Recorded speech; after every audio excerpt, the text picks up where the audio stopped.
ضلع جہلم کی تحصیل سہاوا گوجر خان سالانہ عرس کی تقریبات کا انعقاد روحانی محفلیں سجی رہیں۔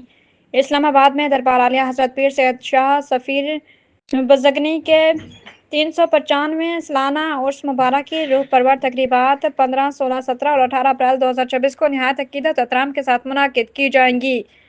عرس کی تقریبات میں ملک بھر سے زائرین، عقیدت مند اور دربار سے وابستگان کی بڑی تعداد کی شرکت متوقع ہے۔ تقریبات کے دوران محافل نعت، ذکر و اذکار، خصوصی دعا اور دربار پر چادر پوشی کی رسومات ادا کی جائیں گی۔ 16 اپریل کو محفل ذکر جہر کا خصوصی انعقاد کیا جائے گا، جس میں معروف ثنا خواں اور علماء کرام شرکت کریں گے۔ عرس کے انتظامات میں چودھری طارق، چودھری خاور اور دیگر منتظمین پیش ہیں، جبکہ پیر سید شکیل حسین شاہ کی زیر نگرانی تمام پروگرام ترتیب دیے گئے ہیں۔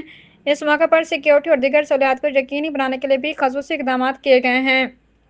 منتظمین کے مطابق عرس مبارک کا مقصد دین اسلام کی تعلیمات کو فروغ دینا، محبت، بھائی چارے اور رواداری کا پیغام عام کرنا ہے۔ انہوں نے تمام عقیدت مندوں کو شرکت کی دعوت دیتے ہوئے کہا کہ یہ روحانی اجتماع لوگوں کے دلوں کو جوڑنے کا ذریعہ بنتا ہے۔